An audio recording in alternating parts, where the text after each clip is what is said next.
안녕하십니까, 김재화입니다. 네, 커뮤니케이션에서 가장 중요한 게 뭘까요? 말, 그렇습니다. 바로 말입니다. 말이라고 해야 합니다. 말은 우리가 가축, 짐승 말을 말하는 거고요. 우리가 쓰는 언어는 말입니다. 커뮤니케이션이 되려면은 여러 가지 도구가 물론 있습니다만은 그 중에서 가장 중요한 것이 바로 우리가 입 밖으로 소리내서 표현하는 말인 것입니다. 자, 그렇다 그러면은 스피치 종류와 그 다음에 그 중요성, 특성은 또 뭐가 있을지 그걸 한번 알아보는 시간을 갖도록 하겠습니다. 어머니의 잔소리, 아내의 잔소리, 아버지의 꾸지람, 아니면 저의 변명, 이런 것들이 다 스피치에 해당이 되고 그 중에 한 종류가 이루는 것입니다. 자세하게 한번 알아보도록 하겠습니다. 스피치의 중요성을 간단히 먼저 살펴보자면요. 대중사회에서 우린 많은 사람들이 한데 어울려 사는데 이 스피치의 필요성은 그 대상이 많으니만큼 그만큼 더 증가하는 것입니다. 각자의 또 위치가 다르므로 물론 편지나 이메일 같은 다른 전달 도구가 있습니다만은 가장 빠르고 효과적인 것이 전화나 직접 면대면의 말 이상의 것이 없다는 것입니다. 또 탈권위 시대에서 개인의 의사소통 능력을 중시하는 사회가 됐습니다. 그래서 말이 중요한 것이고요. 말은 자신의 능력을 보여주기 위한 필수 불가결한 수단으로 자리를 잡았습니다. 정부와 사회에서 가장 중요한 능력은 말을 다루는 능력이 됩니다. 정보를 제공하는 사람이 스피치 능력이 부족하면 전달되는 정보는 불완전할 수밖에 없고 전달자 자체가 그 완성도가 분명히 떨어지게 되는 것입니다. 흔히 우리가 스피치 하면은 한 사람이 여러 사람 앞에서 말하는 대중연설을 떠올리기 쉽습니다만은 물론 스피치에서 많이 이용되고 있는 방식이죠. 저 또한 그런 강의를 많이 합니다만은 그 외에 스피치는 여러 가지 다양한 형태를 띠고 있습니다. 상황에 따른 것과 목적에 따른 것으로 여러 가지로 나누는데요. 어떤 것이 있는지 한번 살펴보죠. 자, 먼저 상황에 따른 스피치의 분류입니다. 연사 중심적인 상황에서는 한 사람의 연사가 다수의 청중을 상대로 스피치를 실행하는 방식의 발표입니다. 이번에는 다수 연사가 참여하는 회의, 토론, 대담회, 쇼 등을 한 사람의 연사가 총괄 진행하는 것이죠. 여러분이 즐겨보시는 텔레비전에 주말 정도에 많이 하죠. 그런 정치 또는 사회 이슈 문제들을 가지고 토론하는 그 토론 프로그램들이 바로 여기에 해당합니다. 기타 많은 사람들이 회의를 하면서 각자의 의견을 얘기하거나 쇼 같은 데서 연사로 참석해서 그 진행 규칙에 따라서 자신의 소견을 발표하는 그런 방식의 것이 있죠. 이것은 상황에 따른 스피치의 분류인 것입니다. 다음으로 목적, 내가 스피치를 왜 하는지, 이 말을 전달을 해서 어떤 이익을 얻을 것인가에 따라서 이 분류가 또 달라지기도 합니다. 먼저 연사가 청중을 설득하기 위해 실시하는 스피치를 우리가 흔히 설득 스피치라고 합니다. 이 후보자가 대중연설을 하는 것은 자신을 좀 알아달라라는 후보자가 바로 그 유권자들에게 자신을 간곡히 알리는 거 아니겠습니까? 바로 그런 것이 대표적인 거고요.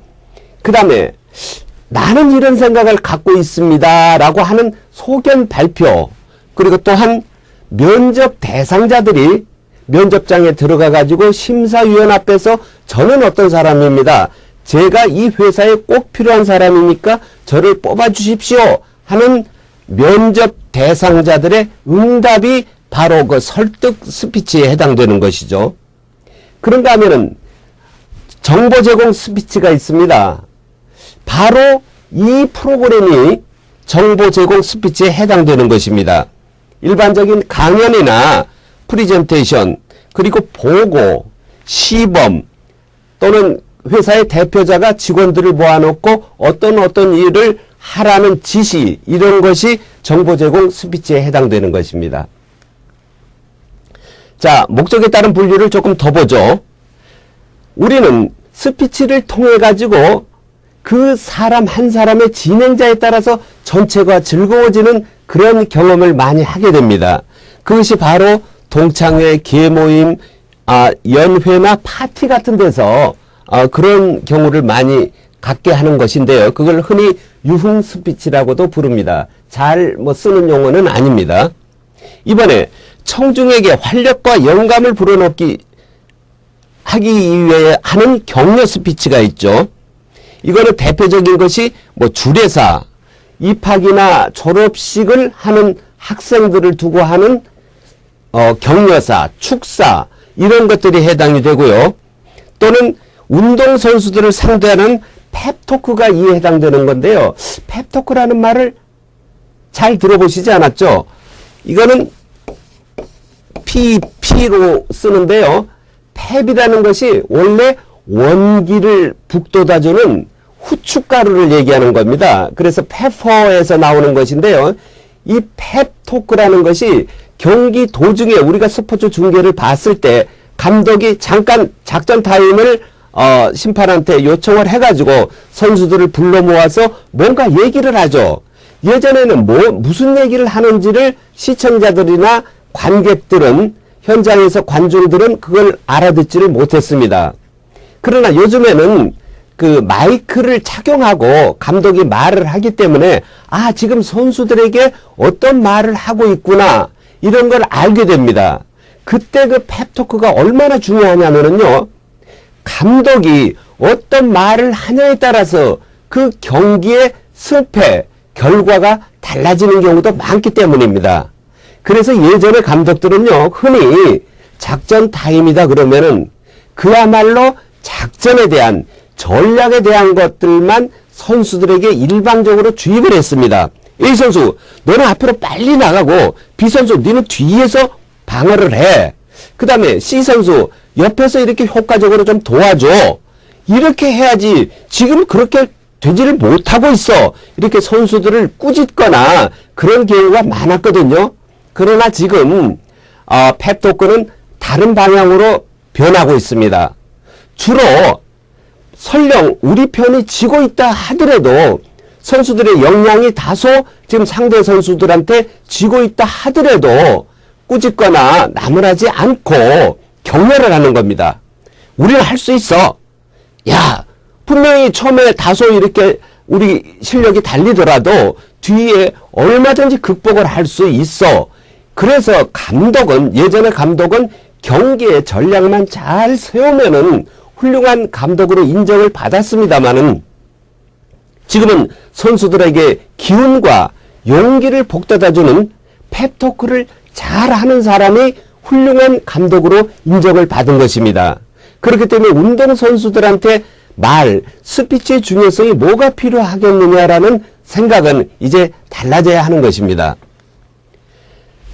이 강의에서는 스피치 커뮤니케이션의 기본 원리와 실용 기법을 소개를 하고 있습니다. 모든 스피치의 기본이 되는 것은 정치 연설이며 대중 연설, 그리고 강의, 프리젠테이션, 연회 연설, 격려사나 축사 등을 포괄하는 발표가 되는 것이죠. 그런데 현대인들은 이런 스피치 방식의 것이 아니더라도 내가 직접 연설을 하거나 또는 많은 사람들을 설득을 해야 되거나 또는 물건을 팔기 위한 세일즈 일선에서 내 상품을 잘 설명해야 되는 그런 말할 기회를 자주 갖는 것입니다. 또한 교사나 교수들은 강단에서 열심히 학생들을 잘 가르치는 강의를 잘해야 할 것이고요. 꼭 회사에서 또는 단체에서 어떤 사람이 우리 파트에 아니면 우리 회사의 업무가 어떻게 진행돼 가고 있습니다. 어떻게 하면 좋겠습니까? 어떻게 하겠습니다라는 보고를 하는 등등의 다양한 스피치 활동을 우리는 하고 있는 것입니다. 또는 우리가 일상생활에서도 많은 스피치의 어떤 혜택을 입기도 하고 손해를 보기도 하는 것입니다. 시장에서 물건을 살 때 그거를 잘 고를 수 있고 좋은 값에 살 수 있다. 자, 그런 사람들한테는 물건을 잘 보는 눈, 안목도 필요하겠지만은요, 좋은 물건을 파는 상인이 꺼내 보이면서 나한테만 아주 저렴한 값으로 주게 할 수 있는 설득력이 있는 흥정 기술, 이 또한 우리 일상생활에서 아주 중요한 스피치로 활용이 되고 있는 것입니다. 자, 스피치의 종류에서는 이러한 스피치 여러 상황에서 성공적인 말하는 자, 화자가 되기 위해서는 스피치의 기본 원리 이외에도 그 상황에 고유한 속성과 그리고 절차상에 어떤 특성이 있는지, 특수 활용 기법은 어떤 거를 쓰면은 효과적으로 전달할 수 있는지를 잘 파악해야 되는 것이죠. 자, 이번에는 스피치 특성으로 넘어가 보겠습니다. 우리는 어떤 말을 듣고 야, 그 참 좋은 표현이다 라는 느낌을 받을 때가 있고, 왜 저 연사가 저렇게밖에 말을 못할까 라는 다소 아쉬워하거나 실망을 하는 수가 있습니다. 그거는 물론 연사가 잘 하게 되면은 되는데 그 잘 해야 되는 것이 무엇인지 한번 살펴보도록 하죠. 우선은 무엇을 해도 말하는 사람은 자기의 지적 능력이나 자기의 직업이나 자기의 나이에 맞춰서 말을 할 것이 아니라 바로 청중에 듣는 사람의 수준에 적합해야 하는 것입니다. 낚시꾼이 말이죠. 지렁이를 가지고 갑니다. 낚시를 하러요. 그것은 낚시꾼이 지렁이를 먹으러 지렁이를 갖고 가겠습니까? 아니죠. 바로 붕어가 지렁이를 좋아하기 때문에 낚시꾼은 다소 지저분하지만은 징그러운 지렁이를 들고 가듯이, 우리가 말을 할 때는 비록 그 말이 내 수준에는 맞지 않지만은 지금 듣는 사람들 입장에서는 이렇게 말해야 잘 알아들어야 할 때가 있을 때는 다소 내가 싫어도, 뭐 이를테면은 어린 학생들한테는 그들만이 쓰는, 그들에게서 통하는 은어 같은 것도 몇 개 알아둬야 할 것이고, 만일 노인들 앞에서 말을 해야 될 때는 좀 고풍스러운 한자어투, 그런 말을 내가 뭐 즐겨 하지는 않고 잘 모르지만은 사전에 배워서 해야 되는 것이 청중의 수준을 이해하는 것이 되는 것이죠. 자, 좋은 표현의 또 하나는 뭐니 해도 말이 명쾌해야 합니다. 그걸 듣고 나서 잘 이해가 안 간다? 그러면 듣는 사람 쪽 문제는 아니죠. 하는 사람이 듣는 사람에게 충분히 이해를 시키지 못했기 때문에 이런 커뮤니케이션이 이루어지지, 서로 소통이 이루어지지 않고 있는 것입니다.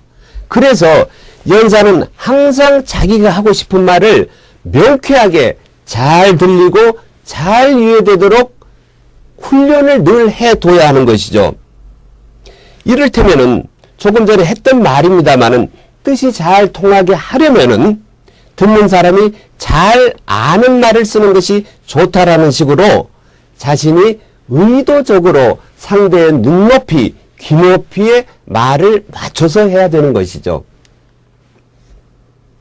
자, 이번에는 좋은 표현 중에 하나는 자신의 뜻을 정확하게 전달해야 되는데, 이 숫자 셋을 말하는 건지 다섯을 말하는 것인지 김씨를 말하는 것인지 이씨를 말하는 것인지 확실하게 표현을 해야지 우물쭈물해서는 안 된다는 것이죠.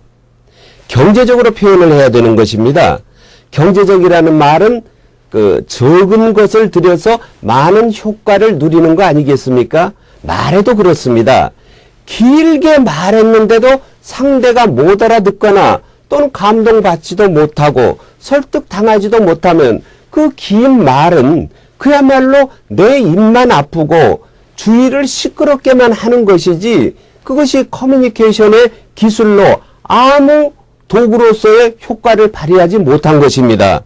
그렇기 때문에 가급적이면 긴 말을 짧게 줄여서 축약을 해서 간단 명료하게 말할 줄 알아야 되는 것입니다. 심지어는 어떤 정치가는 그렇게 말한답니다. 내 눈을 보면은 내가 뭘 원하는지 알 수 있지? 그 말 한마디를 해주면은 비서관이나 어떤 보좌관들이 그 말의 뜻을 잘 알아듣고 평상시 훈련이 서로 말하는 사람이나 듣는 사람이나 잘 돼 있었겠죠. 그런 경우에는 그야말로 말을 적게 함으로써 오히려 효과는 더 키우는 그런 경제적인 효과를 누리는 것입니다. 때로는 말을 멋들어지게 많이 한다 해서 그 말이 효과적으로 잘 들리거나 그러지는 않습니다. 뭐 한 예입니다마는 우리가 예식장에 가가지고 긴 주례사 말씀을 듣습니다. 아, 꽃피는 봄에 뭐 새소리 우주짓고 어디서 봄향기 가득히 뭐 날아오는 이 상춘지절에 여러분이 뭐 이런 말들이 멋있을 수가 있습니다. 그러나 이미 그 관객들은 빨리 신랑 신부가 어떤 사람인지 알고 싶고 그 다음에 또는 얼른 마치고 식사를 하고 축하 인사를 하고 다음 일을 보고 싶어 하는 사람들이 그렇게 긴 말을 해봤자 무슨 말인지 잘 알아듣지도 않고 그리고 집중을 하지 않습니다. 그렇기 때문에 말이란 철저하게 줄일 수 있는 한 줄여야 합니다. 같은 말 반복해도 말하는 사람 입만 아프고 절차는 복잡해질 뿐이지 두 번 말한다고 해서 저 사람이 결코 두 번 알아듣지는 않습니다. 자, 창의적인 표현을 사용해라. 우리는 어떤 말을 할 때 늘 하던 말, 늘 하던 행동을 보이고 늘 지었던 표정을 지으면 상대가 그러려니 하고 그냥 넘겨버리는 경우가 많습니다. 그러나 내가 좀 더 색다른 말을 하고 색다른 제스처를 쓰면서 좀 특별한 어떤 용어 구사를 하게 될 때 저 사람이 재밌구나. 야, 오늘은 무슨 얘기를 하려고 그럴까? 라고 관심과 흥미가 바로 집중되는 경우가 많습니다.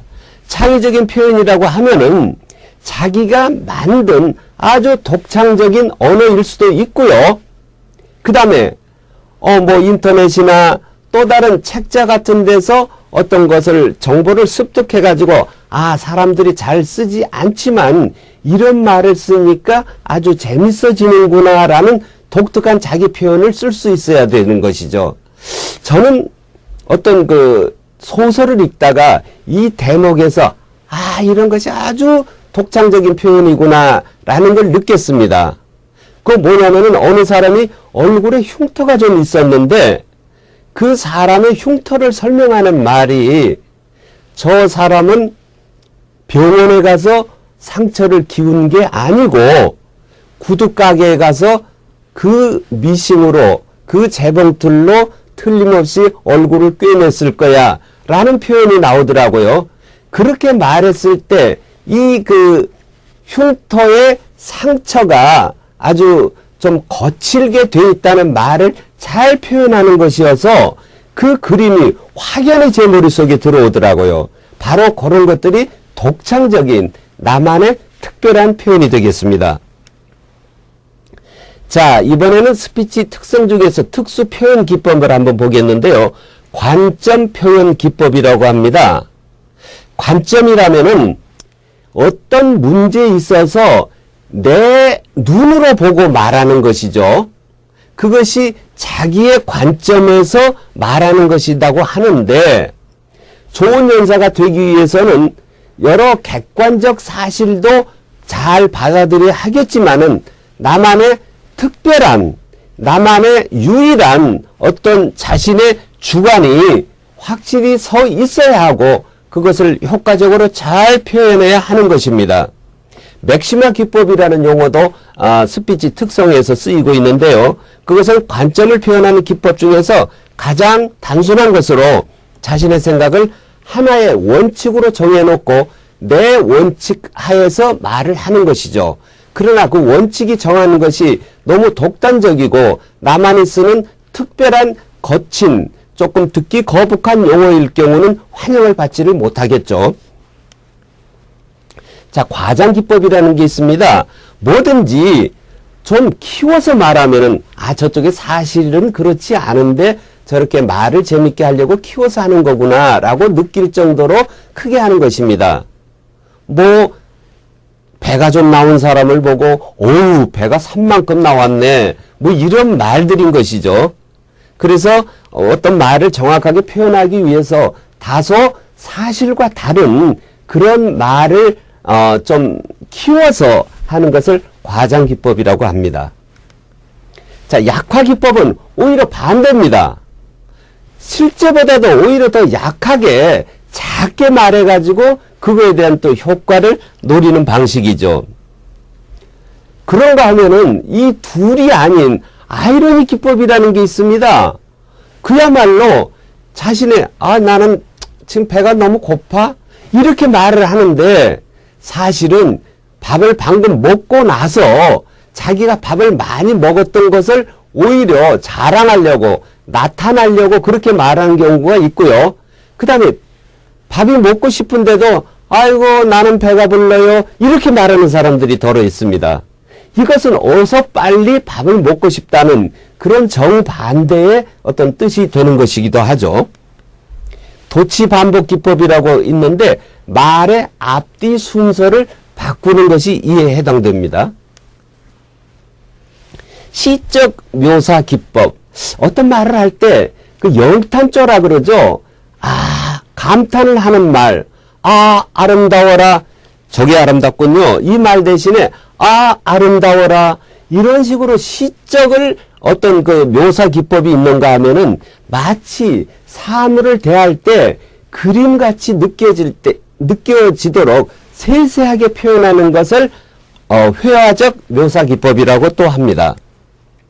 자, 어떤 있는 현상을 묘사를 할 때 비유를 많이 하는데요. 비유는 은유가 있고 직유가 있고 또한 반유 또는 화류, 환유 이렇게 여러 가지가 있습니다. 간단히 살펴보죠. 은유는 그야말로 은근히 빗대는 것입니다. 그래서 직유는 직접적으로 빗대는 것이고요. 너는 꽃처럼 아름다워. 이러면 바로 꽃에 빗대는 것이고요. 그 다음에 같은 꽃을 얘기하더라도 저 사람은 꽃에 가까이 간 한 송이 같아. 이런 식으로 좀 더 비켜나서 은근히 말하는 것이 은유가 되는 것이고요. 반유는 오히려 그 반대쪽으로 말하는 것이고요. 이 비유법은 여러 가지가 나오는데 여기에서 아까 제가 말씀드렸던 화류라는 것은요. 화류는 어떤 죽어있는 것에 무생물에도 힘을 주는 것입니다. 저 바위가 내게 달려왔다. 이랬을 때 또는 나무꽃이 나를 보고 빨리 오라고 손짓을 했다. 이렇게 생명을 불어넣어 주는 것을 화류법이라고 그러고요. 환유법은 아예 어떤 사실을 전혀 다른 걸로 묘사를 하는 거. 내 어머니는 하늘 같아요. 어머니는 하늘과 동격. 이렇게 놓는다 그랬을 때 이것이 바로 환유가 되는 것입니다. 자, 오늘 여러분 앞에서 스피치는 어떤 것들이 있으며 그 다음에 스피치의 특성은 어떤 것인지 함께 살펴봤습니다. 스피치의 종류는 우리가 꼽아본 대로 참 많습니다. 여러분이 일상적으로 친구들과 얘기하는 것도 스피치의 주요한 한 종류가 될 것이며 정치인이 예전에는 그런 대중 규모의 정치 연설이 있었습니다. 이를테면은 한강 백사장이나 어디 넓은 공원 그런 데서 100만 심지어는 200만 청중을 모아놓고 한 사람이 확성기에도 되고 자기의 어떤 소신과 자기의 철학, 정책을 열심히 설파하는 그런 스피치도 있었지만은 요즘에는 확성기가 발달이 되고 그리고 또한 전화나 방송시설, 인터넷 이런 것의 발달로 이렇게 대중 규모의 스피치는 사실상 좀 줄어든 상태입니다. 대신 잔잔하게 말을 하고 잔잔한 어떤 분위기 속에서 이루어지는 토론, 세미나 이런 것들이 스피치에서 많이 보여지는 현상들입니다. 그러나 어느 스피치건 다 중요합니다. 제가 선생님한테 어떤 사실을 여쭤보는 거라든지 학생이 누구한테 뭐를 더 알고자 어느 질의를 하거나 하는 것들, 또는 지휘관이나 상사가 부하, 아랫사람들에게 어떤 지시사항을 말하고 싶거나 필요한 것들을 시키고자 할 때, 그럴 때의 스피치, 또는 어떤 물건을 사고 파는 사이에서 생기는 흥정 사이에서 있는 것, 아니면 국가 원수들끼리의 어떤 대담에서 국익이 첨예하게 대립하고 그러는 문제 때에 생기는 그런 스피치까지, 스피치의 종류는 참 다양합니다. 그 중에서도 그 어떤 스피치건 소홀히 해서는 안 되는 것입니다. 그래서 우리는 스피치의 종류와 관계없이 어떤 스피치는 아무렇게나 해도 돼, 그런 스피치가 따로 있는 것이 아니고 모든 스피치가 참 중요한 것이죠. 자, 그래서 오늘은 스피치의 종류와 함께, 그리고 그 스피치의 특성, 그리고 스피치를 잘 할 수 있는 어떤 묘사 기법에 대해서 알아봤습니다. 오늘은 여기서 마치도록 하겠습니다. 감사합니다.